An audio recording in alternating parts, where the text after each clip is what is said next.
This is the Pro Wrestling Spotlight, presented by Hami Media and the Pro Wrestling Reflection, where we discuss the very best of the best in pro wrestling history. And what you gonna do when Hulkamania and the largest arms in the world run wild on you? The two soundest wrestlers in the World Wrestling Federation, maybe in the history of the World Wrestling Federation, are right here, right now. Mr. Perfect and the excellence of execution, the Hitman. WrestleMania weekend isn't complete without the Heartbreak Kid, and he is on his way. He put hard times on Dusty Rhodes and his family. They think they got the answers. I change the question. You will rest in peace. Get used to it in Ric Flair. Who you're looking at, the man.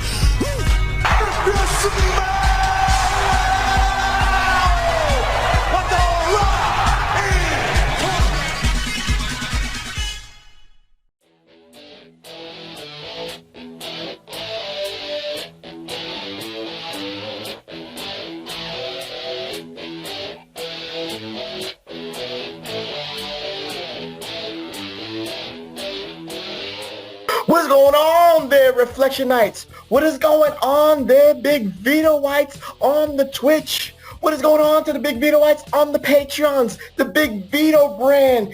It is the merger of mergers. It is the virus. Why I call it a virus? Because we are spreading all over the internet. We are spreading all over the IWC, YWC. We do the Podbeams. We do the Stitchers. We do the iTunes. We are available everywhere. And you know why we're available everywhere? Because we want to put everybody, we want to make it not only the Magnificent 7, the Elite 8, the Naughty 9, the Terrific 10, but we want hundreds, thousands, millions of Reflectionites to get on that nostalgic time machine that is the PWR Podcast, aka the Pro Wrestling Reflection Podcast, here at the PWR Networks at Podbean.com. And we are continuing that trend that we did last week. We are doing the spotlights. And yes, it's a thing. That's right. That's correct. We are doing the spotlights. It is the championship belt edition. Last week we did the Intercontinental Heavyweight Championship. This week we are doing the United States Heavyweight Championship. But before that, I must introduce myself because I'm vain like that. I am that odious host. I am that glorious host. The only objective man in the IWC, YWC, the only objective man in the political punditry, the ever objective Professor Chababa Cruz. And you know what, JB is MIA this week because you know what? He didn't do his homework. You know, F him, F JB, man. He didn't do his homework and he tried to, do the cop-out. Oh, Professor, I was working this week, man. I couldn't do it. I was working overtime. I got to pay the bills. I slapped him in the face and said, no. You are going to timeout, mister. You're going to come back next week. I'm going to double your homework. But I'll leave that for another time. But don't worry about that, Reflectionites. I'm not here alone. I still got my cohort in crime. He is the conservative liberal. He is the man responsible for Michigan to go into his third lockdown because he doesn't put his mask on, because he parties too much. He is giving out that coronavirus to everybody. Everybody is in the hospital because of him. He's the idiot of the dumb duos. The iron stomach. His stomach is iron, but everybody's stomach is flat. I don't know why. That's why they're all in the hospitals. You're a friend of mine, Mr. Wonderful TW Tommy Wonder. How are you doing, my friend? There's my mask. This is for the U.S. title. And I picked it. But the funny thing is, you're going to know way more about this title belt than I do because I only know one thing. Lex Luger had it. That's it. That was for the people on the Twitch right there. I am not doing this whole show with this mask on. I almost gave his identity away. Holy shit, the Patriot is TW. I thought it was Del Wilkes. Yep. Patriot should have had this belt. I'll tell you what, this belt looks way better on this screen than it does in person. This is by far the chintziest one I have. That's not a bad word, is it? It's 2021. There's so many words that mean other things that I have no idea what they mean. But there's no depth to this. See the engraving? But it does look pretty good on there, but it's not centered right here. This is what happens when you buy it on eBay, all right? There's people on the websites, on Facebook, that are good dealers. I don't know what they charge, all that, but they're sending money to Pakistan. I don't know. It feels kind of sketchy to me. But all those other belts I got, all of them are WWE shop, and they're all nice. The replica ones are the better ones. The commemorative ones are the ones that are plastic instead of metal that look spot on, just like the metal ones, but they weigh about a third of the weight of the other ones. And at first I thought, well, they're just being displayed. What difference does it make? But then when you actually get your hands on one that's metal, you're like, whoa. Like, what a difference. I might take this around the neighborhood and defend it. You know, like that one dude, that big black dude who just goes up and knocks people out, steals their girlfriends. I'm going to do that. I'm going to walk around the neighborhood with that white Intercontinental belt because that one's plastic, so I'd have to take around one of the metal ones. But I've even thought of stupid things like the NXT one that I got that's plastic, of buying it again in metal. But that's stupid of me, right? I use all my buying beer money for it. Well, I would have to get rid of the plastic one if I bought the metal one. I'm not going to have both. This is why Biden has given you this stimulus money to bring the economy going again, to buy the metal belts, not the plastic ones. You are helping the wrestling ones. I bought the plastic ones before the Biden money came in. And I was told by my friends a year ago not to use the Trump money, the Trump beer money, to buy belts, and I didn't. And then when I was like, you know what, they're giving us more money, I'm doing it. I'm buying a damn belt, and I'm buying 4 of them. But I also was getting a lot of gift cards from work, $500 worth, so a couple of them belts I'll say came from that. Well, but I don't judge. This belt right here, and this is the best version of it. I don't care what anybody else thinks. That WCW version was okay, the one that had that little American flag peeking out from behind all the other stuff. And if the shop had that one, I probably would have bought it by now. But the only one they have is that stupid one that AJ Styles had that just looks like a cartoon U.S. title belt. And however, when we were talking last week about the IC title, I've actually taken a shine to the new U.S. title that Matt Riddle just lost to Sheamus. I think it's actually a thing of beauty. It looks like a cross between this and the Winged Eagle. Like, there's a little bit of Winged Eagle to it. I don't like the shape of it, how it looks like the Denny's logo. Does everybody it looks like it's on steroids, that new belt. That's what it is. Right, but it's tiny, too big. Though. I don't know. I think it is big. On Matt Riddle. Yeah. Sheamus walks to the ring with it on. It's not I think the base of it is big. It's too big. Like, you combine what you said, the Winged Eagle and that belt together. That's why I think there's a beautiful eagle that goes across the front of it that I never noticed before, because I think we all agree North American title is pretty hideous, but that IC belt is the worst one on TV. Like, it actually makes me like the AEW title belt, which I don't like that one at all. That one looks like a toy to me. Well, the one you're holding has a lot of prestige, but you know what? Before we even get into that particular belt and that particular lineage reflection, I want to at least address this for the people who do not know.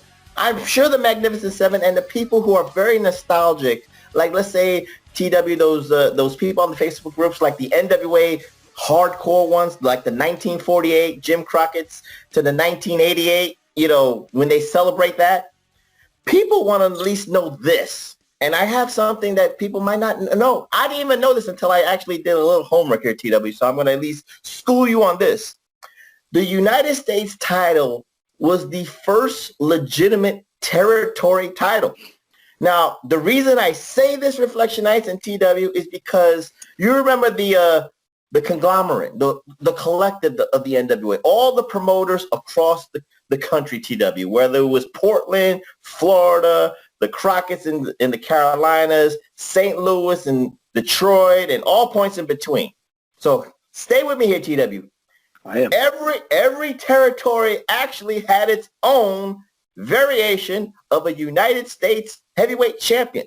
Bobo Brazil Jr. here in Detroit, your place. Sheik had the U.S. title. Yeah. Bobo Brazil had the U.S. title. Dusty Rhodes had the U.S. title there, and probably in Florida too, if I'm not mistaken. But that's what I wanted to relay to all the Reflectionites here, that the United States title was a territory title. That was the number one contender for the NWA. Well, the NWA champion was the unified champion of all the territories, because his job was to bring money to that territory. His job was to face and get over that number one contender, TW. So like let's say at that time you said the Sheik and Bobo Brazil, so the champion probably would be Luthez.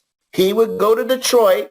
He would fight the Sheik in the Joe Louis Cobo Hall TW. So that was his job. It was Luthez's job to get the Sheik over, bring money to Detroit. What say you about that? Knowing that this is the first legit territory title, and I didn't even know this. I think that, actually what I thought you were about to say, which would have made way more sense to me right off the rip, but I like what you're saying. You're saying the territory would have a U.S. champion and nobody else would be smart to know that there was also a U.S. champion in the other 49 states, right? Mm-hmm, at least right. The lower 48, as they're called. And so that makes sense. What I thought you were saying was the guy that traveled defending it was the United States champion, which would have made perfect sense because he's only traveling the U.S. because travel wasn't like it is now where you could fly to Japan and defend it or whatever. You could drive across to Mexico and up to Canada. But the U.S. champion being the guy who went to all the territories would have made sense to me. But it does absolutely make sense to me that you would name your territories champion the U.S. champion and then, or, you know, like there were Midwest champions, and that was a guy who was defending it in Detroit, St. Louis, probably Ohio, possibly even Windsor, Chicago, stuff like that. I don't know that Chicago considers itself Midwest. I think it is, but I think it's more Michigan and down, like almost on Iowa's even Midwest. Here's a fun fact. World class Fritz von Erichs had a U.S. championship, but Fritz renamed it the America's Heavyweight Champion. He tried to put clout into that, and of course, the America has a heavyweight championship turned into the WCCW Heavyweight Championship of the world. So just to give you that example of what you're talking about, I understand the Midwestern States Championship or maybe a Mid-Atlantic Championship. You had to have maybe a lower tier title to be the number one contender. You made it sound like you were bigger than just your territory is what I mean. Like a U.S. title is obviously bigger than a Midwest title. But I mean, if someone here was the what the hell was Big Time Wrestling it was called here or something like that. I can't remember what Detroit Wrestling was called. But I actually want to say I just found out from a friend of mine. There's a wrestling historian from the Detroit area that's somebody who basically was the who's who of knowing Detroit's wrestling history around here, and they would call on him. He was a fan, kept a lot of stuff, and then became part of it. But his name is Mark Edward Bujan, I think is how you say his name. But he passed away. Call him Bougie. Call him Bougie, not Bujan. Well, he passed away, so I don't want to make fun of him. But I was God bless the Bougie. God bless the Bougie man. Area who listens to our show, that guy passed away, so God rest his soul. And I guess he was a really big historian in the Detroit area and very, very well respected around here. I knew another guy, Mark. I don't know him, but I've met him. Mark Nowatarski, I think is his last name. He's another guy who's made documentaries about the Sheik and stuff, guys like that from around here. But he passed away, so I figured I'd mention it. But I got a little bit of information maybe you didn't even know. So there was all these different U.S. titles, but the really big one, the NWA one, when the WWF broke free from that, they made Buddy Rogers the United States champion, and he was the only one ever in WWF, only for 1 year, 60 to 61, and then either won the NWA title or whatever. Something happened where they dropped that belt, and he was WWF champion. But when they first broke free, they called Buddy Rogers the United States heavyweight champion. Right. I don't know if it was NWA, but it was just United States. Right, but that collective of the NWA, because of the greed of the promoters, and of course, like I said, at that time, Luthez was actually had a stranglehold. It was even worse than the Triple H anarchy that he had as the heavyweight champion. It forced people like Vern Gagne to break away. And probably Vern Gagne not only was the number one contender to the NWA heavyweight champion, but he was his own version. He probably was his own version of maybe, like you said, like Chicago and Midwest, that number one contenders championship. And then he had to create the AWA to be a considered world heavyweight champion. Of course, you just said it with Buddy Rogers and, of course, Vince McMahon Sr. creating the Worldwide Wrestling Federation, which is now WWE for all the Reflectionites who, hopped on the school bus right now, who hopped off the school bus. One thing about that, I'm in the minority here, but when they had all that hoopla about the World Wildlife Federation bitching about WWF and the abbreviation and all that. First of all, screw you. It is your fault that Vince got WWF.com before you because you were sleeping on it, right? And you had to go .org because you wanted it for free, or whatever you want to do. But I actually preferred them just to add another W so that WWF logo would stay the same with another W underneath it instead of dropping the F. And when they added the E, WWE is stupid to me. And I watched the Chris Jericho Austin thing, and God bless Chris Jericho for referring to it as WWE every time without fail. So someone told him he had to, whether it was when he was here or there, not here, or he just did it out of respect. I thought that whole interview was done really, really well, respectfully in every aspect. But I just think WWF would have been better than WWE. Partially because I hate the entertainment part of it. I hate it. I hate it. And I think it turned a lot of people off World Wrestling Entertainment. It doesn't even sound good. Well, I understand your diatribe there, but we're not talking about the WWF. We're not talking about the WWF or the WWE. We're going to hold on. We just talked about them having a U.S. champion, damn it. But we're not even there yet. Let's focus on the section of the United States heavyweight champions that you at least know, and probably that most reflectionites actually recognize as the undisputed United States heavyweight champions. It actually, most people understand that Jim Crockett's area, the Mid-Atlantic area, is where the United States Heavyweight Championship was made more famous. I don't know, more famous, more infamous, or more prestige, TW, but of course, Jim Crockett, the NWA Mid-Atlantic area, him, David Crockett, Tony Schiavone, and all that, The funny thing about the U.S. Championship in the Mid-Atlantic area is you can remember it started in 1975, TW. And in the 70s, the list of people was a who's who of Hall of Famers. Harley Race was a U.S. champion, and he was already an 8-time NWA heavyweight champion. Ric Flair was a former United States heavyweight champion in the 70s and in the 90s. Greg Valentine was a U.S. heavyweight champion in the 70s. So TW, last week we said that the Intercontinental Champion was the springboard to the heavyweight championship. NWA did not have that same moniker. It didn't matter. You brought asses and seats as the U.S. champion, even as big as the heavyweight champion. You are responsible. So, we understand that the heavyweight champion was a collective thing. It was a vote of the board of directors. So the United States champion was controlled by the promoter because that promoter wanted his territory, and we're going to focus on the Mid-Atlantic territory, TW, to make sure that the Carolinas, Greensboro, Carolina, and all the points in between, TW, that was packed houses. While Ric Flair was defending the title in Texas, somebody who was the recognized United States champion had to hold down Greensboro, North Carolina. What say you, TW? Knowing the lineage, it's not the same kind of ideology. It's not the same formula like the WWF. Wasn't there. You said it last week when we talked about the IC title, and I thought about it all week. I don't know how to put it into words, but whereas the IC title was definitely a stepping stone up, and not everyone that won that belt went on to be world champion. Tito, Greg Valentine, Bulldog, Jannetty. None of these guys, went on the world title, but it was still the litmus test, like how you did as IC champion determined whether or not you even had a shot at being world champion. Someone like Hogan never had to go that route because he was larger than life. I don't know that Sid ever was IC champion. But you said it last week. If Dusty Rhodes wasn't chasing the world champion, he would chase the U.S. champion. And the way they did that to make it meaningful and not feel like a backward step is it was another horseman that had the belt a lot of times, right? Or another feud. The Russians had it when Dusty was feuding with them. So it was more or less like, I want to take that belt from you so that you don't have it.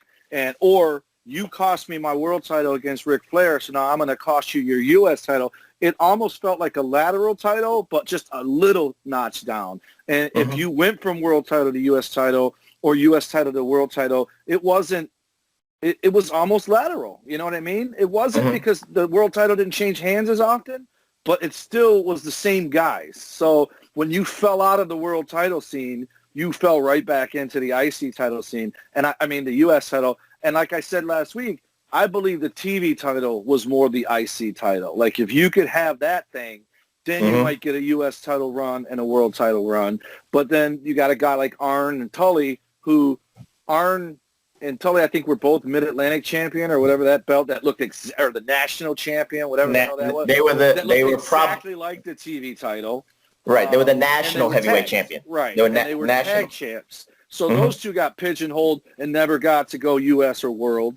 I think even Tully might even had, unless it's me confusing the U.S. and national titles, because to me as a kid even I thought that meant the same thing, right?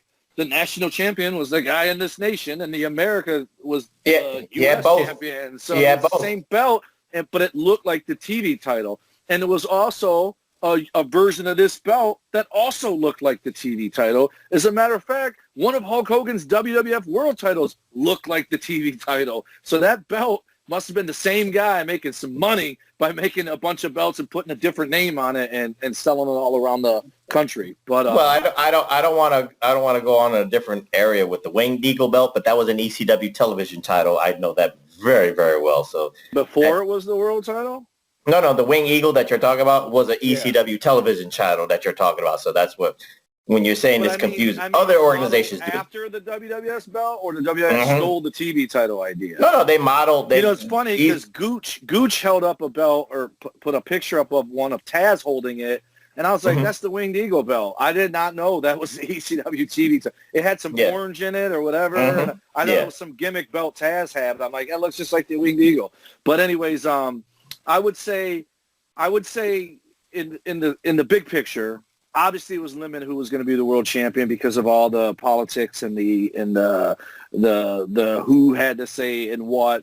But the U.S. title, I think, had the same cast of characters going for it that went for the world title. Almost like those were the guys that the NWA board wouldn't say, we're going to make champion now, but let's put this U.S. belt on them. Whereas the TV title, I think, was the working man's belt down there. They had the great matches. Well, they were all great, but you know what I mean. Like Tully versus Magnum was TV title, wasn't it? Or was that U.S.?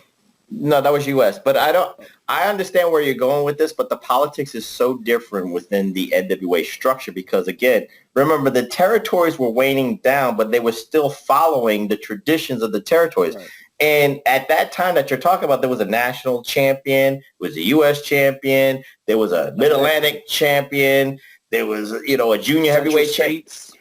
People are complaining that the WWE has about 14 titles. The NWA, if you go territory to territory, even though they're part of they're a governing body. WCW Saturday night, there was 19 champions on there sometimes. No, especially when it was the full 2 hours. But if you're combining all NWA territories, it's 100-something championships because of tag team and all that stuff. So it's very, I don't want to say confusing, but then it kind of mixes with each other because, again, storylines are very different in your area, like in Michigan with the Sheik, and it's different with Championship Wrestling from Florida. It's different from Texas.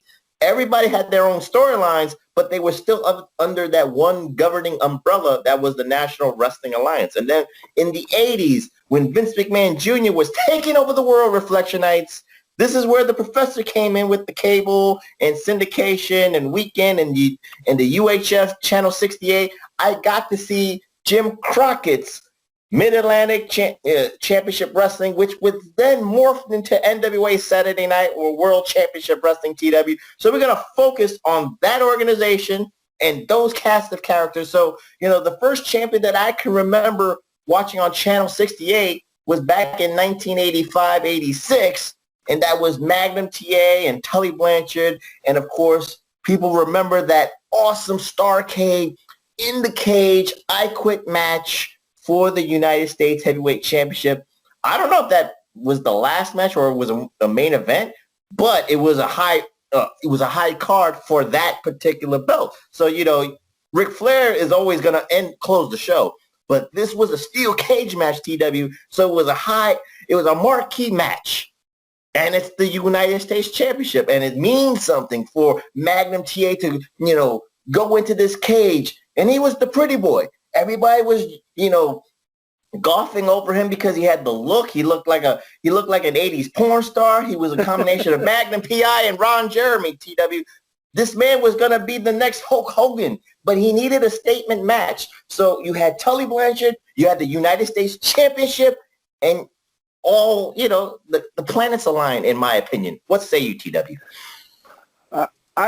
Two things. One, every time you hear a story, that cage, they said, took an hour to assemble. It wasn't up in the rafters.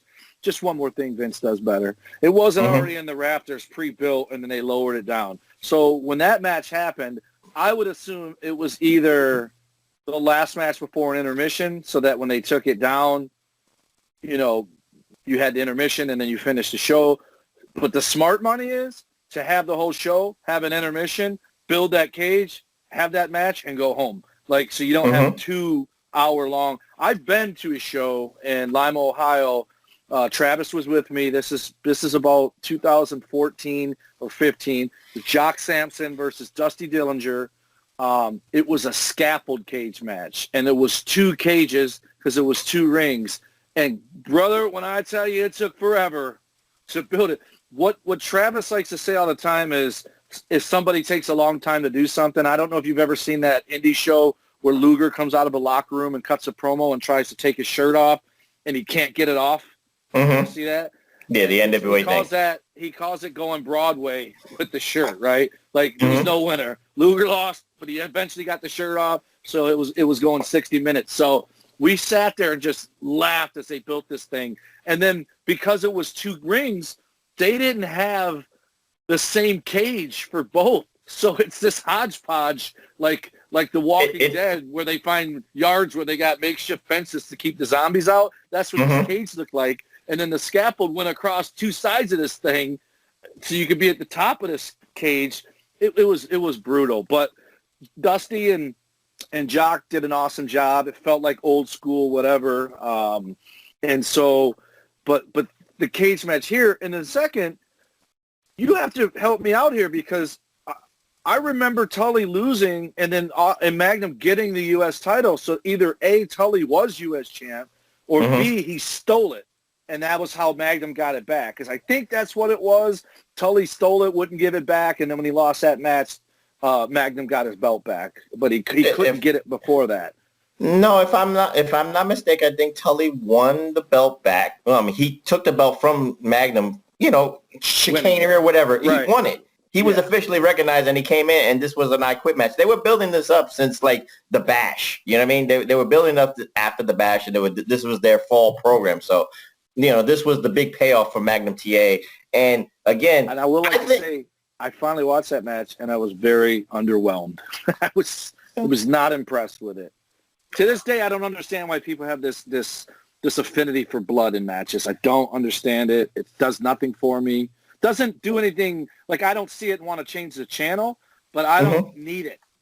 No, I can understand. I watched Adam Cole versus O'Reilly, and I haven't seen it yet, but I'm sure there's people complaining. They already did before the match that he stole the idea because Britt Baker had her match, and because Britt bled and neither one of those guys bled, somewhere someone's bitching that there was no blood in that match, and I don't get it. Well, number one, I did not know AEW was the originators of Lights Out or unsanctioned matches, which we already saw from NWA days. There were unsanctioned matches, and WWF had unsanctioned Lights Out matches. So, we don't want to give credit. We could give credit where credit is due, but I think, I can understand your underwhelming approach to this match, but I think Magnum TA actually followed the formula for WWE with that U.S. belt. He was actually being groomed to get to the next level. So he needed a statement win, and this was a statement match. Now, before your belt can you hold up that belt again? Before Magnum TA actually was given that belt, there was one belt before that, TW. It was a silver, shorter belt. It looked like, actually, if I want to give a good picture, Reflectionites, remember WrestleMania 1 where Barry Windham and Mike Rotunda were the tag team champions? It was kind of like that belt, because everybody was kind of like, everybody stole from everybody, TW. So that shape was actually the NWA Mid-Atlantic United States Heavyweight Champion. So if you get that picture in your mind, Reflection Nights, just go back to WrestleMania 1 where Barry Windham and Mike Return were holding that belt. That is right there. That's just like the 10 pounds of gold, but that flag is where the gold is, the globe. Mm-hmm. The current NWA World Title, that is the same belt with a different center. I mean, obviously, it got different words on it, but actually, it says NWA Heavyweight Wrestling Champion, and then there's a flag where that globe would be on the 10 pounds of gold. In different colors, obviously. So we'll kind of like go a little bit forward here, TW. And, again, we talk about Magnum TA. I'm going to stay on Magnum TA for a second. Like I said, he was being groomed for something, but before, he would get that, he was supposed to get that match with Ric Flair at Starrcade 86, but we already know about the accident, the motorcycle accident. He actually had a great summer with the United States Heavyweight Championship. Yeah, that's a good, I don't like the top version. Yeah, I don't know what that is. That's garbage. That's probably, like I said, that's it was a U.S. tag belt. Like I said, that's a territory thing. But anyway, TW, Magnum had a great program in the summer of 86 against Nikita Koloff, a best of 7 for the United States Heavyweight Championship, TW. So, again, and they booked it kind of like, they booked it so great in my eyes. I don't think we can actually enjoy that kind of booking anymore because it's either A, predictable, and B, like people will kind of overanalyze it. Magnum was down 3-0, and he fought all the way back to the to the game 7. That's it. Finals. It was it. He tied it up 3-3, and it was it was a do or die game 7, and of course Nikita Koloff would find a way, as the heel did. Heels over strong, and he became the U.S. Heavyweight Champion. Now, you looked at me funny like you were surprised about the booking. You did not know that he was down 3-0? I didn't know. But again, I didn't have cable. Damn it. I didn't know. But I was holding up the 2 fingers because to give credence to you saying you don't know if we would enjoy it. One of them was in 2005. I was there for one of the matches because it was Survivor Series in Detroit, was Booker T versus Benoit in the best of 7 for the U.S. title. And then you had Cesaro and Sheamus had a best of 7 that they drew. I don't even think that was for a belt. That was just like bragging rights type thing.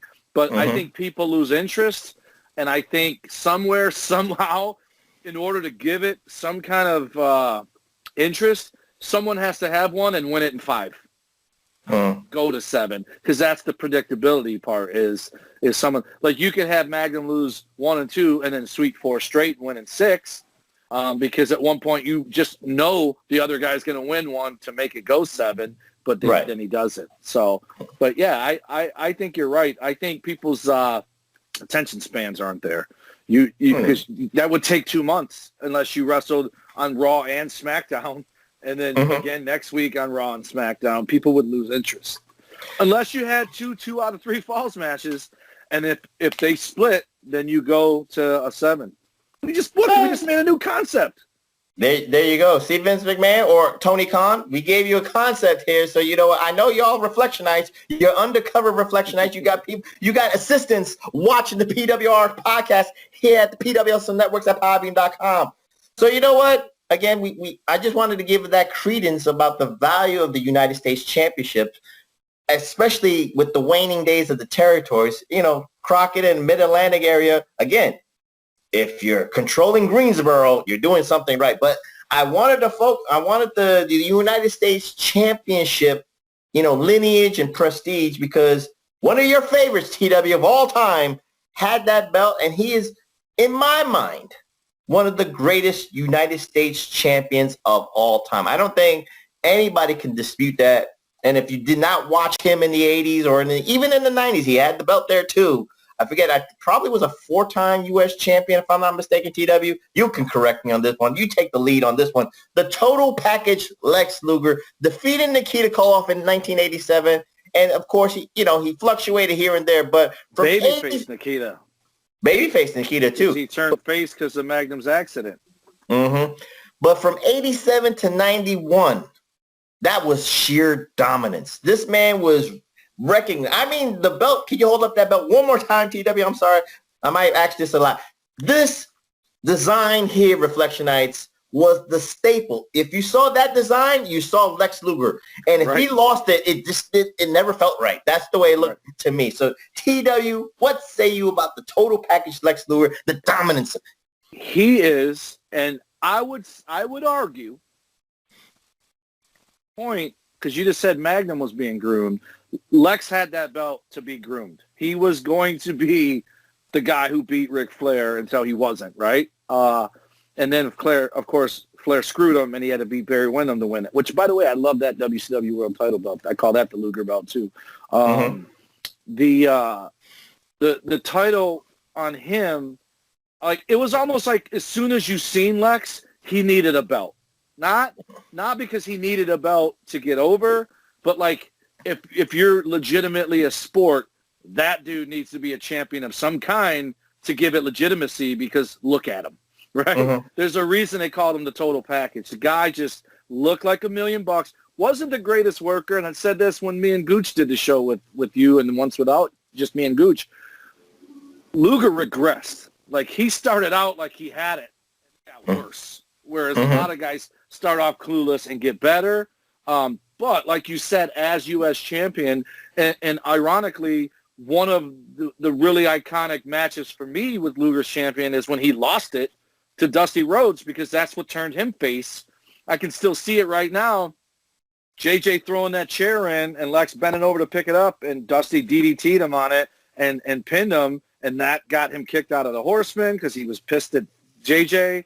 And now we have babyface Lex Luger, who would obviously flip 72 more times. But that's when he was on his way, and they were grooming him. I think Sting coming around at the same time kind of derailed that. And again, I think anyone that denies it is a liar or in denial. Sting, they saw him and saw Ultimate Warrior, and that's why they went with Sting. Whereas Luger, they were thinking was the next Hogan.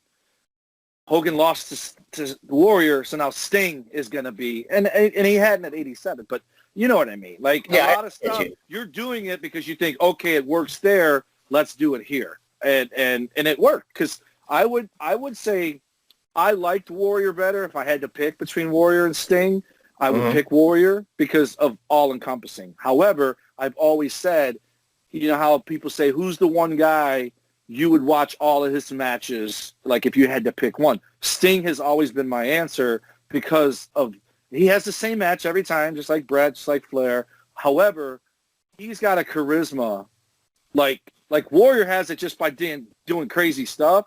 Sting has it by getting the crowd to eat out of the palm of his hands. Does that make any sense to you? Like, he turns to the crowd and does something and gets reaction. So did Ric Flair, but as a heel.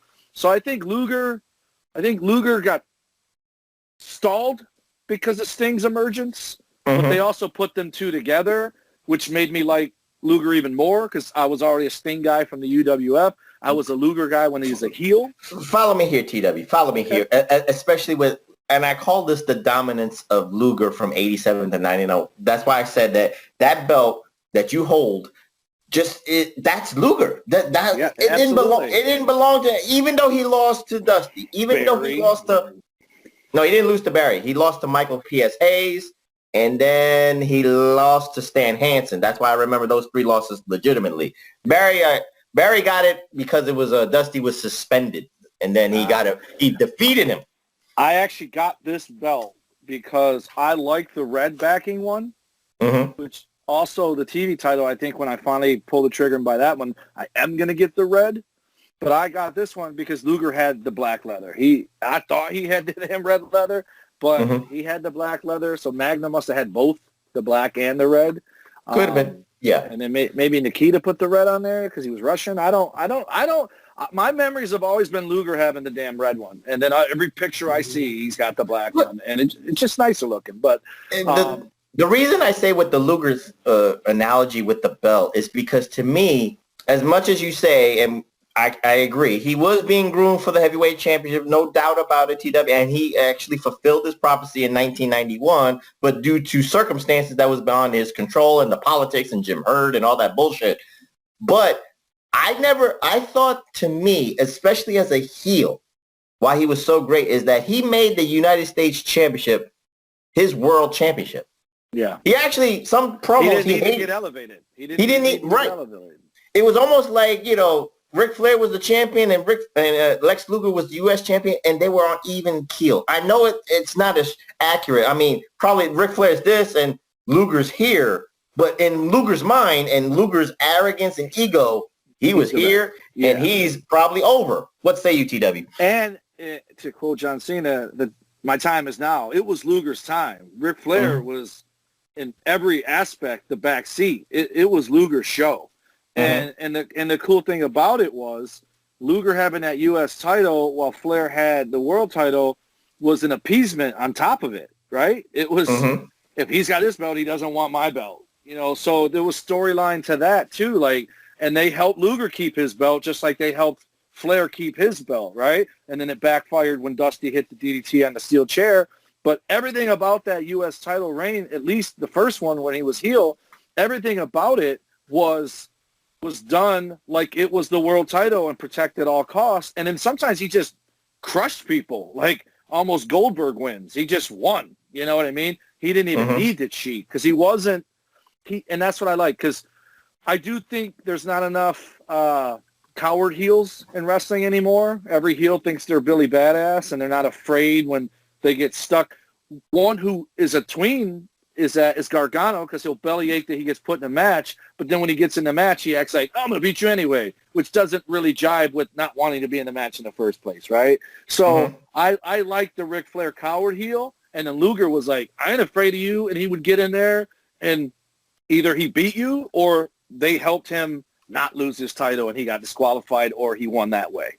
But Luger was a dominant champion versus Flair was like you said about Honky Tonk Man. The guy goes a year and 2 months with the IC title and never wins a match. He loses every one by count out or disqualification, but somehow still was champion for 13 months. And ironically, didn't lose that belt in a no count out, no DQ match, which is what everyone else does when they, like Ric Flair. He's done all this stuff. So if you get DQ'd, you lose the belt, which eliminates the Horseman as a threat in the match, and then still finds a way to win somehow. But the U.S. title, yeah, you said it. Luger made it by being a dominant champion, and it made it even more prestigious for, again, like you said, someone who was world champion, who then became U.S. champion, was Dusty. It didn't feel like a step back. And he beat a guy that was unbeatable to get it. Capitalizing on the other guy trying to help this guy win, Dusty took advantage of it and won that way. And a face could win by cheating back then, and people ate it up because it was a comeuppance. It wasn't. And that's why I felt like that formula, especially with Southern wrestling, to me, that's why I liked it better than, the WWE mold, because if you're working your way up the mountain, they made it feel it was bad to go, take a step down the mountain and then reclaim at least a spot on the mountain. Here in the NWA, if you lose, if you're not on the top of the mountain, there's still value a step down. That's the way I love. That's why I love the NWA concept back then. I think we both could agree that if the internet was around back then, the IWC, YWC would call it a step down. And they would say, why do the U.S. champion? You should be the world champion. Because apparently 19 guys can be world champion at the same time. Yeah, I mean, that's why I hate it. That's why I hate the IWC, YWC for some strange reason. Yeah, and everybody knows that from the professor. So let's kind of springboard into the 90s, and it's kind of a difficult period because, again, with, the wrestling business, TW, especially in the early 90s, was so bad. Vince McMahon had his court troubles, and of course, Jim Herd did not know how to run an operation of WCW. But you needed champions. So, I remember the early 90s, the only man that was kind of like holding the ship or riding the ship, not besides Sting, was actually Ravishing Rick Rude. And I like Ravishing Rick Rude. Now, you don't have that other U.S. title, but can you get it on your phone for a second when you have a chance? I can do you one better. Okay. You probably have Rick Rude's picture with it. Even better. But Reflectionites, bear with me. I think Rick Rude, because of the circumstances, when he went to WCW, he actually was one of those pillars, along with Sting, carrying a fledgling company, which people did not even realize. You know, the Southern Wrestling Territories were not drawing as much as possible, but Rick Rude brought a little steam, and you had to do something with Rick Rude, TW. And being the United States champion, at least, you know, because I think Luger was the champion when he was there, and then Sting became the WCW heavyweight champion. You needed that foil. You might have had a good guy, you know, WCW champion, but you still needed that heel, and Rick Rude was a perfect working man's U.S. champion. And when I mean working man, I mean he had great matches with Ricky Steamboat. He had great matches with Dustin Rhodes. He had great matches with Barry Windham. You know, the top contenders in the 90s for Rick Rude and the U.S. champion, you know, even having a match with Marcus Alexander Bagwell, he made Bagwell into $1 million. What say you, TW, about the Rick Rude's lineage as the U.S. heavyweight champion? I'll tell you what's awesome about it. He was the IC champ too. So he held both of my favorite belts, and he was awesome. And again, JB's wrong. I absolutely 100% think Rick Rude should have been a world champion.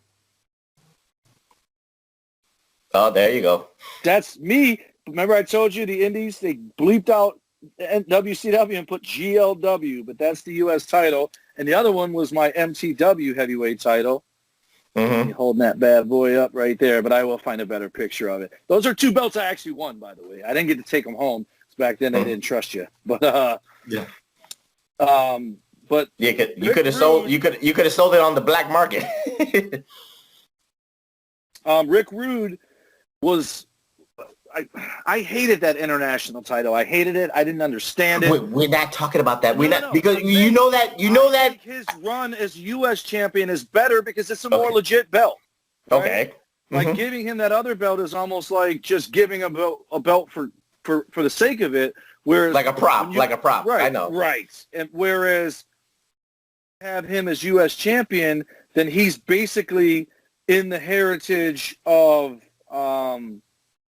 He's in the heritage of, that's a sweet belt, by the way. Yeah. I really, really like that belt, and I wish I would have bought the NWA or the WWF shop. Right down here, you can see it. It came with that bag, and that was probably from WWE shop. Right there, that one. See how it has that bag? Because the ones I got have the WWF old logo, but without the F. But Rick Rude, when you say his name, and you say Rick Rude, U.S. champion, in the likes of Nikita, Magnum, Lex, Flair, Dusty, Tully, Sting, all Barry Windham, if I didn't say him already, Wahoo McDaniel, Greg Valentine, he fits right in, right? And then when you talk about that damn international title, him and who, the guy that used to Tenryu? Was that the other champion? Well, yeah, Sting beat him for it? To be fair, remember, the international champion was not the international championship. It was the NWA championship when they were trying to mend the relationship, and then they broke away, and they had to call it something, so they called it the WCW International Heavyweight Championship. Flair came back, and they wanted to use that belt again, is what it was. That too. That's it. And they should have unified it immediately. If you want to come back, and he could have pulled the whole real world champion again like he did WWF, and then you have him fight Luger or Windham, whoever had the belt at the time, and then you just unify it, and then use that damn belt if you want, right?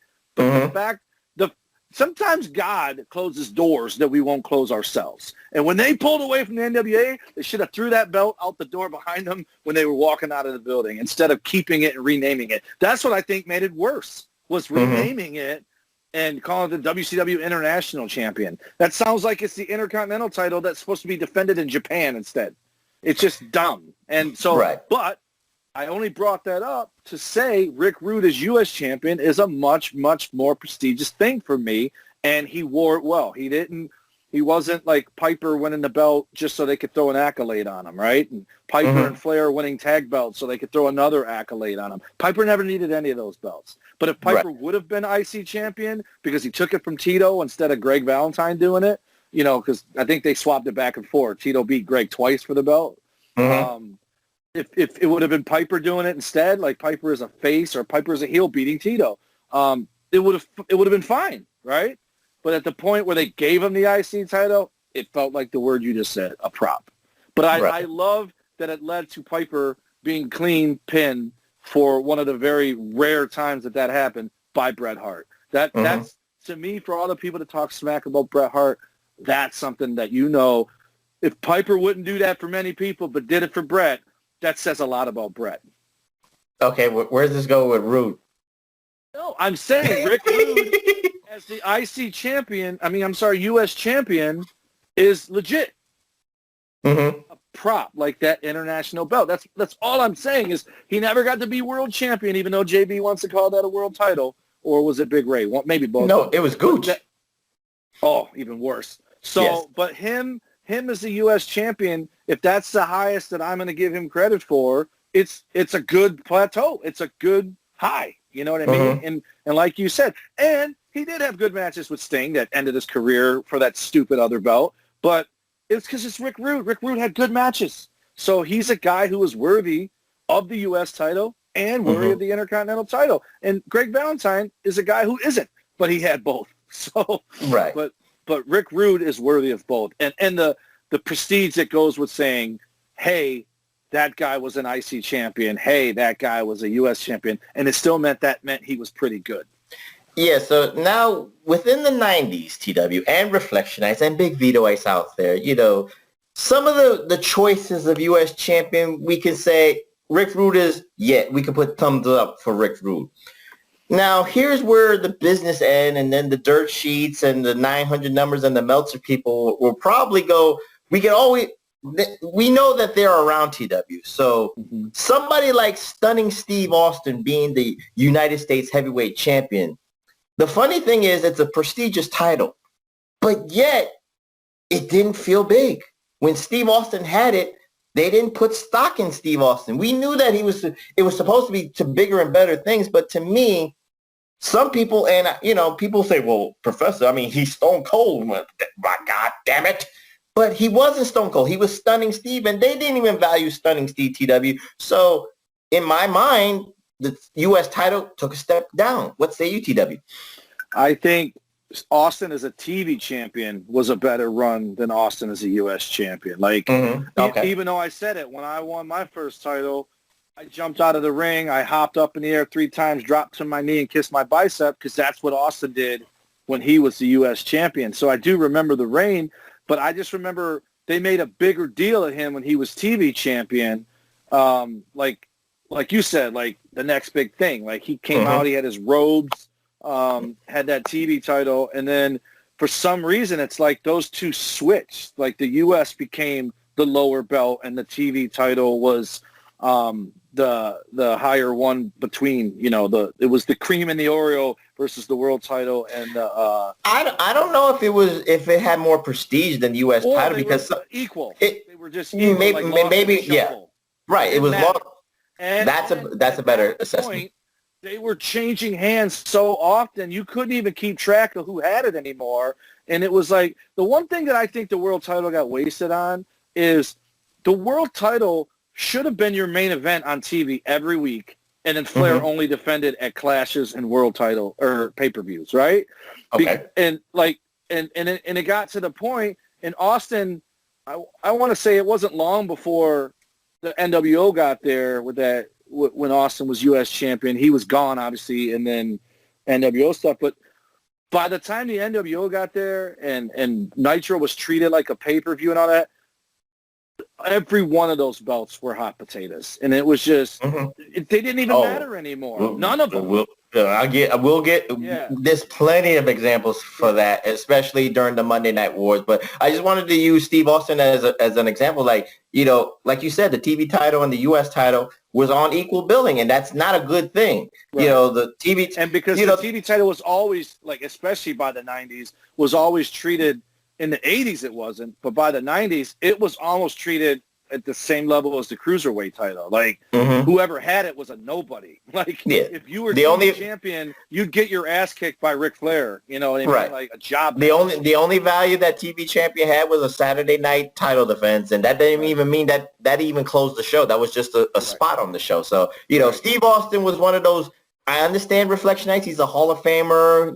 TW's always said $25,000 a pop for shirts and stuff like that. No, that was his cut. 25 whatever T-shirts. Right. So he brought in money and he made a lot of money, but that wasn't that time in 1994, 95. Reflection, the numbers show it. And questionable U.S. champions in the 90s, TW, Dean Malenko and Eddie Guerrero. Yeah. But the worst U.S. champion of all time, I don't know why they even put it on this man, but, Eric Bischoff did him a favor. He threw him a bone, and I don't care if you liked him or not, Reflectionites. You can kiss my rosy red ass. Steve Mongo McMichael can actually say in lore, when he on his tombstone, former United States heavyweight champion. Yes, see? You got the face. Didn't even know he was champ. I remember. I blocked it. But that's where you get into the point where you have the discussion, does the man make the belt or does the belt make the man? And that belt was an effort to make Mongo McMichael, and he's probably a nice guy. Lost his wife to Stunning Steve, right? So you got all these things. Maybe he regrets getting in the wrestling business. No one's ever going to put him in the top 10. Wait. You actually, see, this could be a conspiracy theory, Reflectionites. He loses his wife, but gains a U.S. belt. Well, let's look at the thing. Is that a good trade? I don't know. I think I want the woman, not the belt. I don't want the prop. I don't know. But that's just me. But, Steve Mongo McMichael holding that belt, and to me, and I was watching the Monday Night Wars, and I know you were still in the business, but when I'm watching it as a fan, I'm like, I can't, separate the 80s and the lineage of the Lugers and the Dusties and all that, and Mongo having the belt. That might be worse than him being a horseman.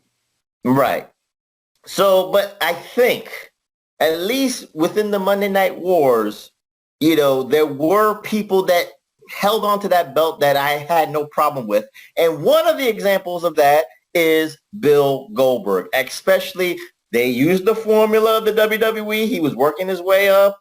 He was undefeated, and he defeated Raven on a Monday Nitro, and the crowd went crazy. Now, is Raven was U.S. champ? Yes, he was U.S. champion. I can't name them all, but I'm trying to name the good ones. But that ain't a good one. But should have been the cruiserweight title. I know you love them, but damn it. But I'm talking about Goldberg here. Let's focus on. No, I mean, well, it was semi-squash, and he defeated the Flock. But it was a Monday Nitro, and the crowd went crazy, TW, and they were building Bill Goldberg as a monster. And then, maybe he got too much too fast. But maybe, yeah. Well, I'm trying to be nice here. I'm trying to be diplomatic when I say this. But I had no problem with him getting that belt and what they were doing with him. And the belt of the 90s fit the body shape of Bill Goldberg. What say you about Bill Goldberg being the U.S. heavyweight champion? Absolutely nothing wrong with him being, because he's a guy who should be. And again, like I said, in the 80s, we can rattle off the 5 or 6 guys that were U.S. champion. Luger, Dusty, Nikita, Magnum, Tully, Lex. Mm-hmm. In the 90s, we can't even do that for a single year because there's so many. Right. And I was waiting for you. When you said Mongo McMichael, he wasn't even in my head, and it was still worse than everybody that was. So I was thinking you were going to say Lash LaRue or Ernie the Cat. And then you said Raven, which, again, I don't know. It's not that I'm knocking Raven, but Raven in WCW wasn't much. Like hardcore champion, like he was in WWF, is what he was in WCW. So it really does surprise me that he was U.S. champion, because I don't remember him even being that high up the card to be the guy Goldberg beat for it. Mm-hmm. And Steve Regal's another guy. His TV title runs were probably better than his U.S., and I don't even know if he had the U.S., but I would assume at some point he did. He didn't, okay. And Fit Finley, I think, was U.S. champion, or was he not? So they just didn't give any of those guys. Just he was TV. Yeah, it was a TV. So again, proving my point that they just threw that TV title on guys that they had no plans for, because in theory, if you were the TV champion in the 90s, the next step is being world champion. And I mean, U.S. and then world, right? Like it's stepping stones. So right. to give the TV title to guys, and then would you have a problem with either one of those guys being U.S. champion? Most people wouldn't. Those are good workers. Yeah, they're good. They're good workers, but they don't.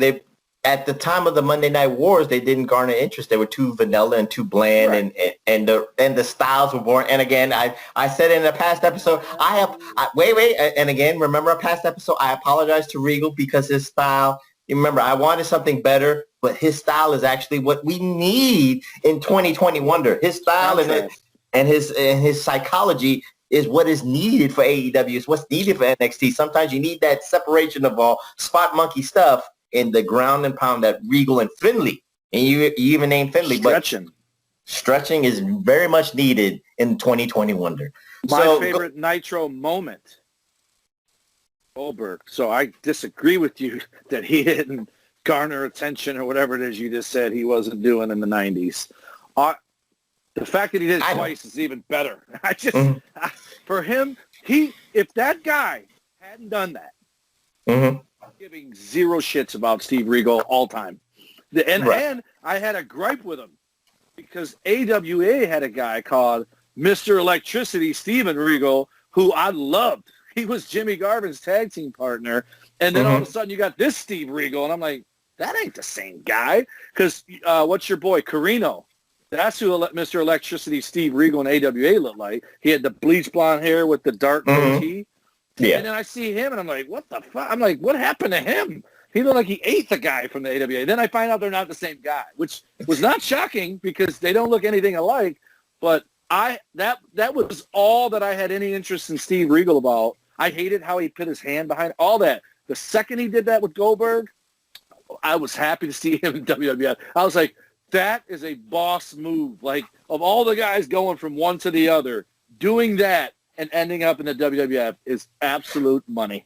Well, thank God that it didn't deter the plans for Goldberg winning the U.S. title. It didn't deter the plans for Goldberg being the future WCW heavyweight champion. So, within the 90s, some people had the television title in the 90s, and then they became U.S. champions. Certain examples of that, Reflectionites, Booker T. He was a television champion and a U.S. champion. Scott Steiner, television champion, U.S. champion. Rick Steiner, television champion, U.S. champion, TW. So, with those three names, of course, Booker T became five-time, I ain't going to say that. I ain't going to say his spiel, but five-time WCW champion. And, of course, four. You might say it one more time. and, of course, Big Papa Pump becoming the WCW champion. And they were the last two champions in WCW history. And then actually Booker T is the last double belt winner. He was the U.S. champion and WCW champion when they closed the doors in 2001. What say you about Booker T or Scott Steiner? Because that's the only ones that resonate right now with the professor. Ironic. One of them is a team and the other one is a half of a team winning those belts on their way to becoming world champions, except for Rick. Whose formula is that? Brett? Sean. I don't know if anybody else went from tag team to world title, but it's good. It's good that they did that because what that tells you is, again, Stevie Ray is nothing without Booker T. Rick, in hindsight, I liked Rick before Scott was even on the scene. Scott's the better Steiner brother. I don't really like the Big Papa Pump version of Scott Steiner as much as I like the tag team version of him, right? And him... Well, the Big Papa Pump, but the Pump version of Scott Steiner was a reject superstar Billy Graham look, right. So it doesn't matter. But I mean, his interviews were trash, which they were trash when he was tag team too. He's not good at them, But every now and again, he'd throw a nugget out there, like the one that lives on forever is his map. But those guys as champions, the only one that really surprises me is Rick Steiner as U.S. champion. That surprises me. Him as TV champion doesn't. I think anybody could have been the TV champion, and it would have been cool, with the exception of Steve McMichael.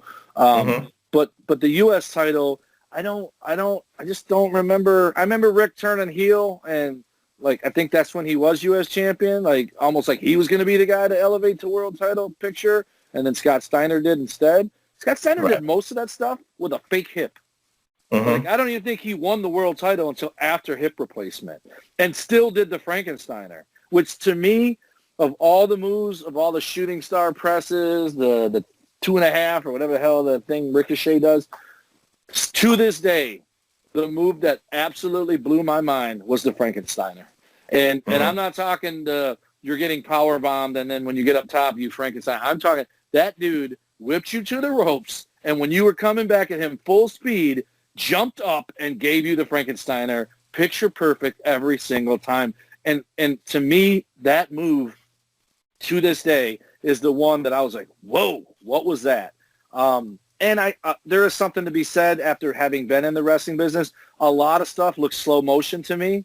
And one of those things is what's the Panama City pile driver, or whatever the hell he calls it, which is basically the Canadian destroyer, but he jumps off the second rope first. All that shit looks trickery to me. It does. First of all, it looks like someone's going to die from him one day. It's gymnastics. It's right. Total gymnastics. But the damn Frankensteiner, to this day, flowing to me. Like, the fact that because he's a big dude on top of it, the fact that he could do it. So for him, but he needed the pump gimmick. He's the Grand Slam champion. I mean, he was tag champ, TV champ, U.S. champ, and world champ, and U.S. tag champ. So what's a 5? Well, yeah, for WCW purposes, he is a Grand Slam champion. Is well decorated. Dumbass 6-man title reigns with somebody too, the Steiners and Sting or something. Well, I can't go. We can't go that far back in the archives. But Scott Steiner. But Booker you know had what? All of them too. Not a tag. But there was no U.S. Tag Championship when the Harlem Heat came. That was dissolved. So he just Grand Slam. Right. So more the Scott Steiner Grand Slam is true. Booker T, he missed the boat on that one. But those two, again, the late 90s. I guess that was the ceiling, TW, before we talk, before we kind of like close with the WWE years, because it's not really good, but but AJ. but before we get to the WWE part, I will explain the reflection. I'm not going to, sugarcoat it, but Booker T and Scott Steiner, because of the politics of Monday Night Wars, because of the Hogans and the Nashes, we've heard all the rhetoric, TW. Were they, I don't want to call it blackball, but why didn't they get the opportunity until shit hit the fan? Why couldn't they get the opportunity when Hogan was there? Simple. Politics. Those guys held on to their spots. It's just bad. So, again, I told Travis this. I'm going to give AEW another shot because of Jericho, right? Okay. And I have this feeling that my guy Adam Cole's going to end up on there soon, and I don't like that feeling. But I'm going to give it another shot. Plus, they're on separate nights now, so I can watch both, right, if I so choose. But the way AEW is doing it now is very similar to WCW in the end. You have all these guys that are laying in wait for their spot. Okay. And they keep signing these other guys the second they get released, which is the opposite of what they said they were going to do. So with every guy you bring in, Macho Man, Hall, Nash, X-Pac even, all these guys you bring in, your Booker T, Scott Steiner for a minute, Rick Steiner, all those guys got pushed down lower than they already were with just Hogan there, right?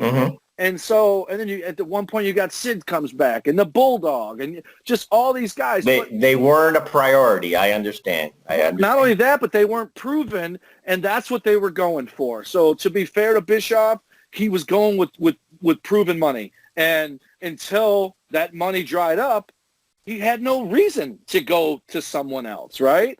Because let's be honest, I've said his name a bunch of times. If you want to make some damn money, if you talk about missing the boat on someone, we obviously already talked about Austin, but you said it. He had all these titles, and they didn't move the needle. Jericho's the guy they missed the boat on, because I just watching that interview, I talk all the time about Razor Ramon and Ken Shamrock's pops when their music hit, whether it was Superstars or Challenge or later on when it was Raw. The pop Jericho got when that countdown hit 0 and then the music come on, which, by the way, there's something to be said about them making a song called Break Down the Walls. Obviously, if you're not into the Bible, you're not going to understand the reference, but breaking down the walls of Jericho, and then he comes out with that countdown, all of it's genius. When he came out and stood on that stage, that reaction, CW's, and you put him on the U.S. title, which he had the U.S. title for. He lost it to Dean Malenko. Because he wouldn't sign his contract. He lost it to Conan. Conan. Yeah. Which, good Lord, you just added another shitty name to the damn hierarchy. hierarchy. But these guys missed the boat on a lot of guys, and I think, again, I just defended Bischoff, but I am going to take a shot at him here. He dismissed a lot of people. Mm-hmm. He just was like, you ain't shit. You're never going to be shit. And he would tell you that to your face. Like, no, who are you? You're nobody. I'm going to go with these guys. And so for someone like DDP to rise above through all that stuff, that's pretty impressive because that was not having quit. And I think that's what you have a lot of modern wrestlers, the problem with a lot of them. If they're not given a spot, they get mopey and phone it in and just bitch on the internet about not being used right? Then you got a guy like DDP or Scott Steiner or Booker T who just keep at it. They just they don't take no for an answer. All right, fuck you. And then they go out there and do better. And then finally someone goes, we need to plug these holes in the sinking ship. And then someone looks up and goes, Booker, DDP, Scott, Jarrett. I mean, they went to Jarrett before all these guys. That tells you, like, I don't have issues with Jarrett like a lot of people do, but I think Jarrett was a good worker. He might not have been the best wrestler. He was a U.S. champion. He was a U.S. champion. So, and Benoit was a U.S. champion too. So that's a good one. You know, sad ending to his life and shit that he did, but that's a good U.S. champion as far as and Sid Vicious was a U.S. champion too. He was U.S. champ. Okay. Yes. So again. The only names you could think of is Booker T and Scott Steiner as the big money ones, supposedly, but they weren't. But, again, politics, like you said, TW and WCW went out of business. Now, I can actually abbreviate Reflection Nights, and I'm being really nice here, the WWE years of the U.S. Championship, because Vince McMahon did not, there's an old saying about Vinnie Mac. If he didn't create it, he doesn't prioritize it. He didn't create the big gold belt, but he used it, but he never kind of actually valued it. He didn't create the United States Championship, so he did not value it like the Intercontinental Championship. But it was kind of funny because when the brand extension happened and the first things TW, they actually put in the U.S. champion. But on the hierarchy TW, it would be the heavyweight champion, IC, and the United States champion kind of felt like a TV champion / European champion. So what say you, TW, before can you name some WWE US champions besides Sheamus and Riddle? AJ! And AJ. Booker. Wasn't Booker US champion? Yes, he was. He had it. Benoit. Eddie. What they should have done, but I believe SmackDown was already around before WCW went out of business. So it's kind of you would literally have to shit can SmackDown, which I've always hated that they named it after a Rock catchphrase. To this day, I still hate it, right? Friday Night SmackDown, Tuesday Night SmackDown, Wednesday night, Thursday night, whatever. SmackDown to me felt like why don't they just call it the SOB down? Like you cater to Austin. Like to name it after the Rock saying to me made it feel like a secondary show, right? Monday Night Raw is good. What they should have done to be fair, they should have. Wait. I have to answer this back because to me, I have to retort because I kind of disagree with you because WrestleMania was named really because of Hulkamania. So Vince McMahon just rehashed something that was, trending positively from a guy. So, to be fair, it goes back and forth. He probably also named Hulkamania. No, he didn't. Hogan came up with that on his own? Yes, it was him. But it made sense to me. WrestleMania is bigger than Hulkamania. I don't care. No. I'm just trying to be fair to the sentiment. But go ahead, TW. That was around before I came around, so it was already there. It's grandfathered in. But what they should have done, and maybe many people disagree with me, and I think wrestling would have been so much cooler then. Because let's be honest. I mean, the Ruthless Aggression era was good, but it wasn't the Attitude era.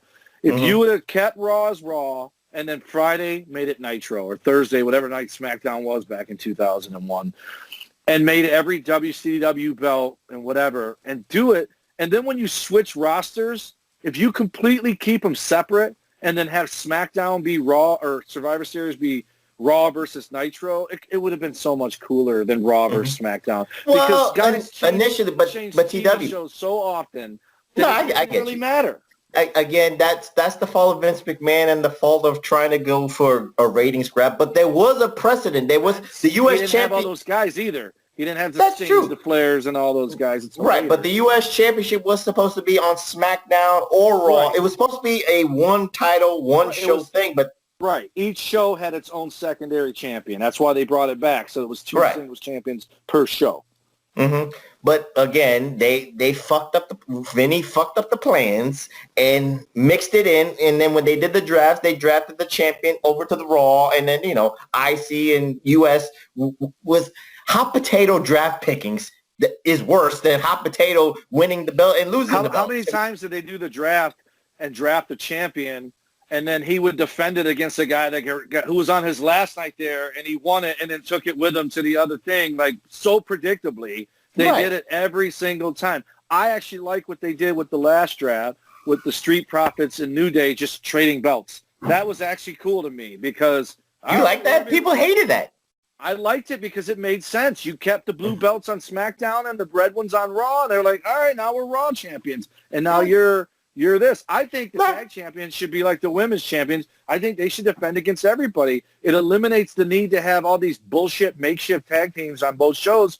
And then that way, you have 4 teams on Raw, 4 teams on SmackDown, and one team that bounces back and forth. It creates new matchups. And then instead of having a draft, the Viking Raiders can beat whoever for the belts, and then they can go wrestle all the SmackDown guys, But Vinnie Mac is 75, TW. He's losing common sense, so it just doesn't happen.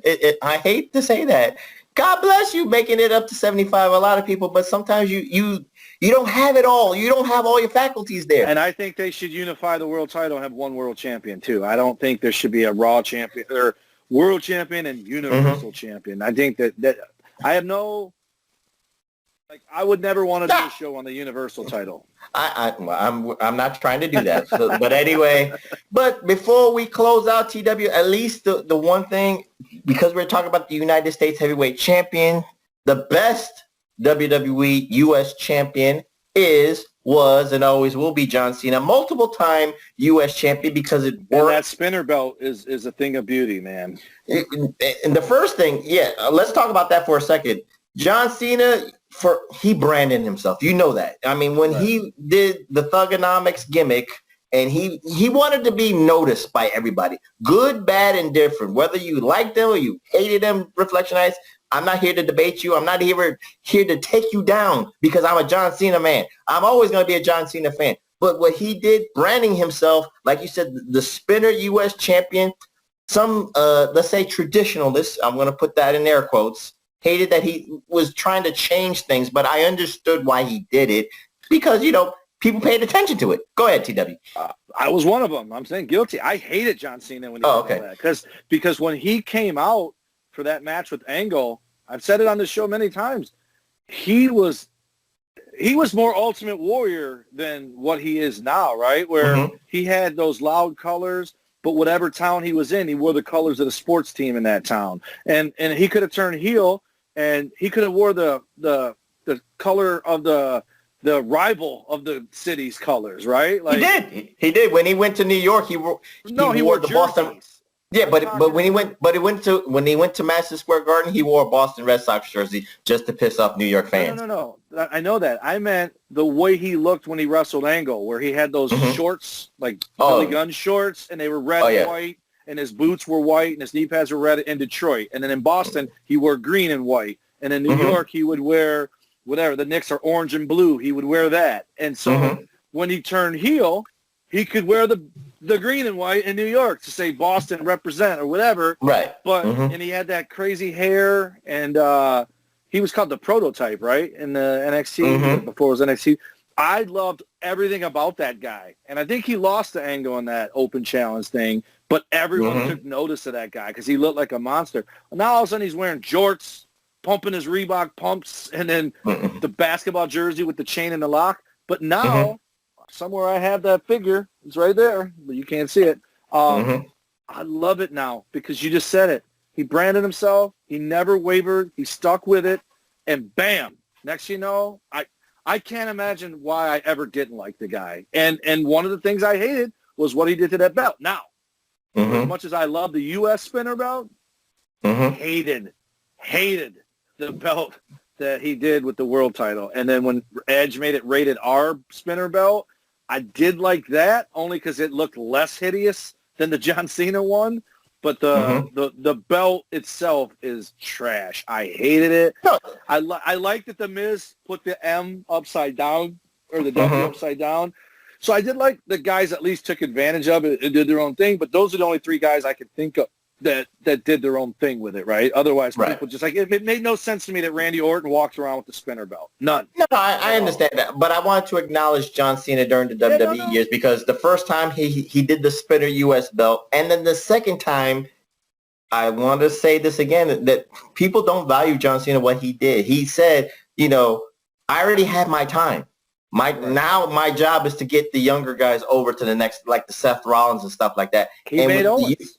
And then with the U.S. belt, when he had the U.S. Open Challenge, and that was must-see on Monday Night Raw. And that's what's missing on today's Monday Night Raw because, it was organic when he did the U.S. Open Challenge because you knew he was trying to get that up-and-comer. Anybody now doing an Open Challenge.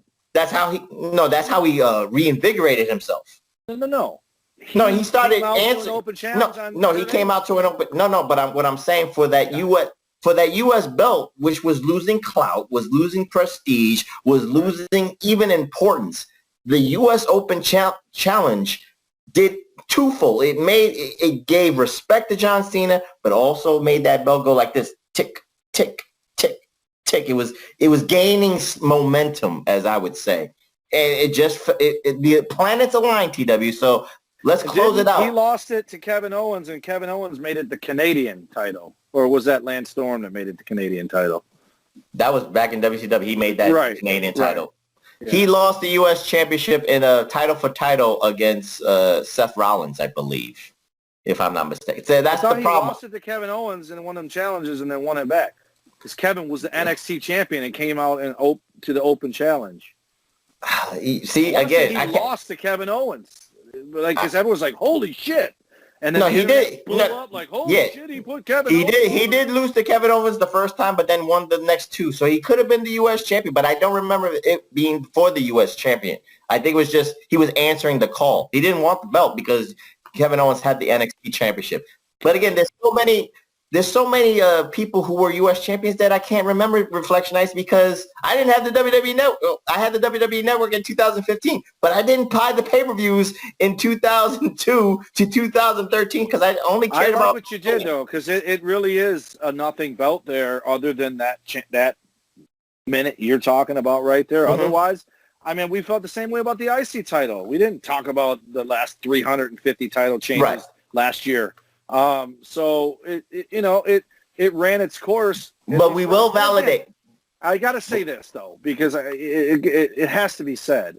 And I still think the same thing with the 90s when the business took a dip. We grew up. We got older. So if we got greedy 12 years old, we would have loved everything they did. Right, absolutely. No. But we would have loved everything they did if we were 12 forever, right? So right now, all the stuff we complain about, some kid, that's his new shit.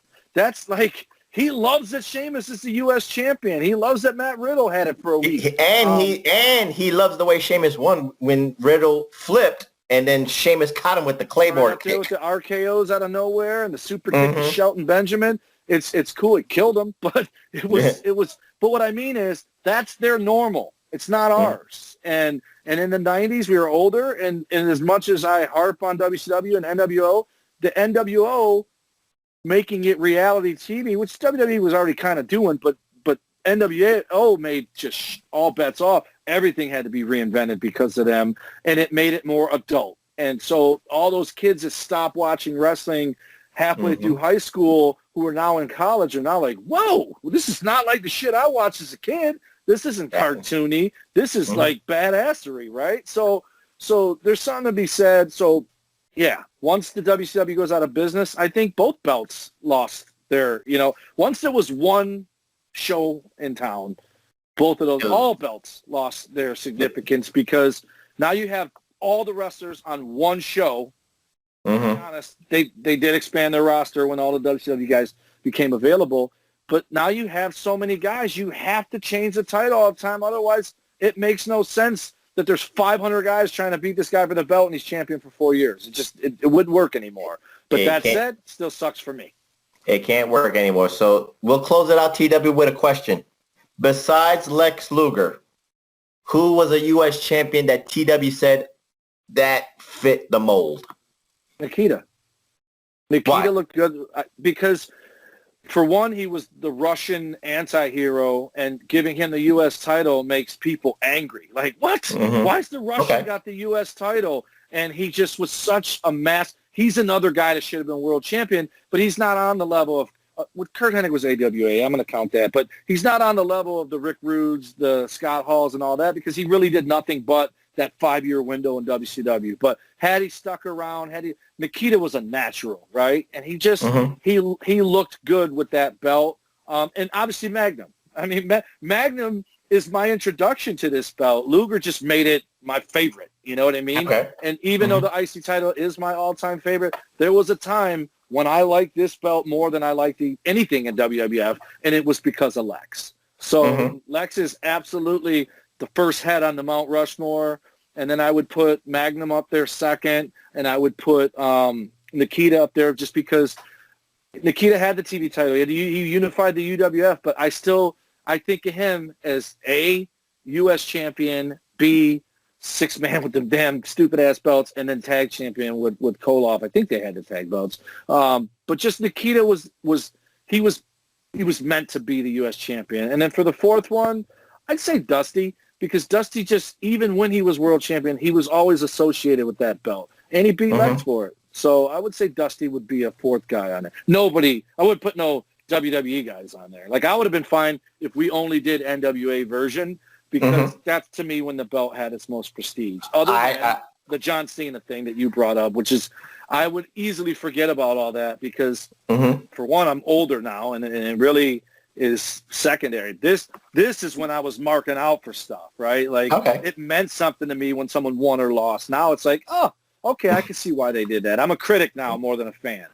Gotcha. So I will say, there's, besides Luger being the most dominant champion, and he's the Mount Rushmore himself. I think he's the Mount Rushmore. All four is Lex Luger. But if I'm going to put untapped potential or just another name, I'm going to go with Barry Windham, because what it did for Barry Windham when he won that tournament in Texas, kayfabe, and he had his match with Dusty in Great American Bash '88, kind of validating where he was put on that pedestal, put on that plateau. And again, was he groomed to be the heavyweight champion? Again, that politics fucked up a lot of careers, and it fucked up Luger's.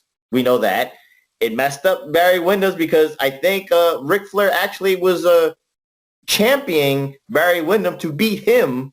If it wasn't going to be Sting, it was going to be Barry Windham to beat Ric Flair for his World Heavyweight Championship. And he never got that opportunity because of Jim Herd and all the politics. So, but that 88 to 89 run of Barry Windham, when he was in the Widowmaker outfit, TW, the black hat, look at, the Widowmaker look, and he had the gloves when he did the Iron Claw, having that belt, I think it fit him.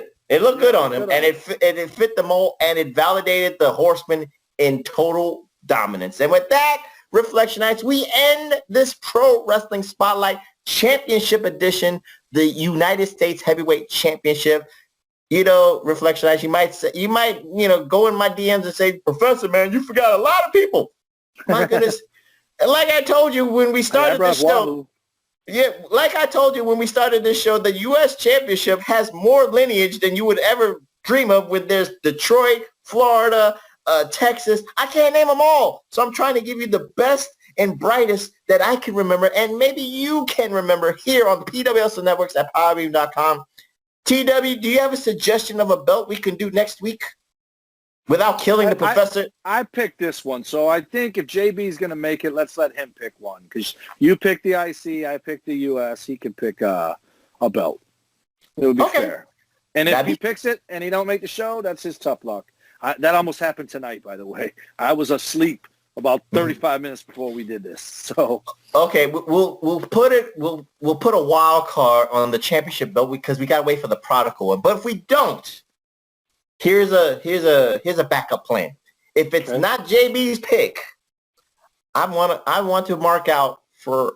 And you don't watch the shows. I know, I understand that, but maybe if you do your homework, TW, you might appreciate it more. Let's talk about the ECW World Heavyweight Championship. You know why it's easy? Because the history is kind of small. 93 to 2001. So it's very easy for me to really talk about. Talk about that. There you go. See? But anyway, it might be ECW Reflection Nights or it might be JB's pick. Stay tuned, Reflection Nights. Stay tuned. So TW, give out those socials so we can go home. Obviously, our show, first and foremost, at PW Reflection. You got our guy that makes us, he does all the editing, all the little tricks and gimmicks and the thumbnails and all that. Big Ray Hernandez, or at Big Ray Hernandez. I'm at Tommy Wonder 19, both on Snapchat and Twitter. Political stuff, which I really don't do anymore, but also at the Tommy Wonder. Facebook.com/Tommy Wonder takes you to my Tom Bryant one. But if you search Tommy Wonder, both of them should come up, and I have a secondary one. And then, of course, JB is at the P1JB. And then the guy who hosts this, Big Vito, he's got bigvitobrand.wixsite.com.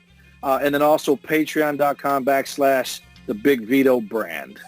And then Dum Duo and an Idiot on YouTube. We are on hiatus right now because one of the Dum Dums has a 30-day ban on Facebook, so he doesn't want to do that thing until he's actually back on there and he can post the video on Facebook. So he said F Mark Zuckerberg or F Joe Biden and then got 30 days? He told a girl to think for herself and was immediately banned for 30 days. Didn't even cuss. Oh, wow. Hey, I got banned for 24 hours because my friend told me he wanted to stab me in my face for writing sandwiches instead of sandwiches. And I said, oh, yeah?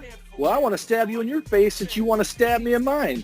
Immediately, I got banned for 24 hours. He didn't.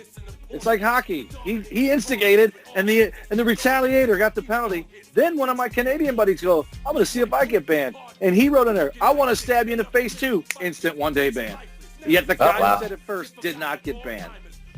Well, it happens, TW. They always catch the second person. Brown knows about how easy it is to get it. So, and my first band, there's a picture of my 3 daughters that looks like a 3-headed monster, and I was calling the 3 little monkeys because of the 5 little monkeys jumping on the bed. I called them the 3 little monkeys. I wake up in the morning to a thing saying you've been banned for 24 hours for using racial posts. And I'm like, what? And it shows me a picture of my kids, and I'm like, are you shitting me? So I wrote them, and I said, excuse me, those are my daughters, and I called them the 3 little monkeys like I called them every day since they were born because it reminds me of the 5 little monkeys. I dare you to tell me that's racist. They responded back to me at 21 hours and said, oh, yeah, you're right, sorry, and lifted my ban. So I still was kicked off for 21 hours because of calling my own kids the 3 little monkeys. Well, it wasn't 24, so you gotta be, you gotta take the good with the bad here. So anyway, Reflection Nights, you can find me at the Twitter at PW Hustle, PROF. That's PW Hustle Prof. And of course, you find my guys from the PW Hustle, the Masked Man, who is in Dubai, who is probably in Israel, who's probably in Hong Kong right now. He's jet setting, and I can't even find him. But you can find. He has no Twitter, but I can find my other man, Billy Ray Valentine, at Obi-Wan You Know Me. And, of course, the king of the reactions, A-Track Brown, at A-Track Dastardly. So for this championship edition of the Pro Wrestling Spotlight, I'm the professor. That's Mr. Wonderful, the Dum Dum Duo Idiot, TW saying good night, and we'll see you next time here on the PWR Podcast at the PWS Networks at podbean.com. See you next time, Reflection Nights. And Big Ray, I just posed for you for the thumbnail.